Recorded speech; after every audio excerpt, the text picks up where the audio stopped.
立法會朝早繼續審議議席出缺安排草案，黃毓民、陳偉業同埋梁國雄3個議員繼續輪流拉布，期間有市民向議事廳掟鞋，會議一度要暫停。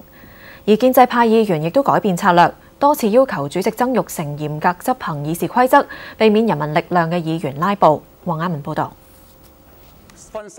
會議係朝早開咗2個幾鐘。喺主席曾鈺成裁決陳偉業係咪可以用英文發言嘅時候，有市民喺公眾席度叫囂。中文。立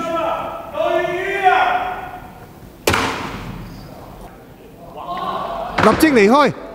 之後仲將一對鞋掟咗入議事廳，對鞋跌咗落鄭偉俊議員個位對出嘅地下。會議一度暫停，保安員拎走咗對鞋，而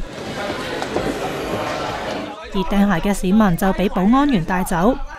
而黃毓民、陳偉業同梁國雄就繼續拉布戰，惹起咗建制派嘅不滿。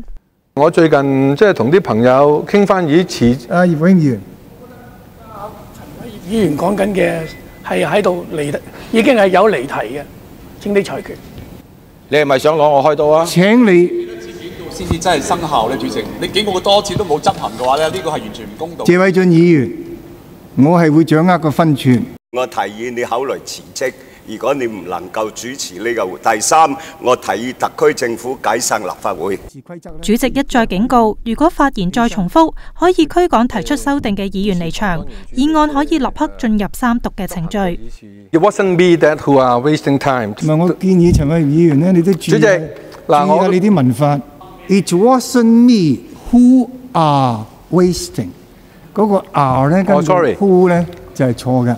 主席好嘢，發言。古巴嗰個嘅政治經濟體系，古巴另一個好特殊嘅情況咧，古巴嗰個嘅論述已經係重複多次。唔好再花時間去提出一啲其他嘅古巴嘅事項。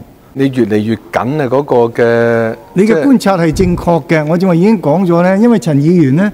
你已經係發言呢係相當多次數。千幾項嘅議員修訂，一項都未表決，辯論進度緩慢。工聯會黃國興中途離開，將自己寫嘅大字報貼咗喺曾鈺成張相嘅旁邊。金融界議員李國寶今朝亦都有出席會議，但係只逗留咗10幾分鐘，話有病要睇醫生，離開一陣。體育演藝界議員霍震霆亦都有出席會議。多名官員就繼續到立法會撐場，並且派員監察出席人數。亞寬頻電視記者黃雅文報道。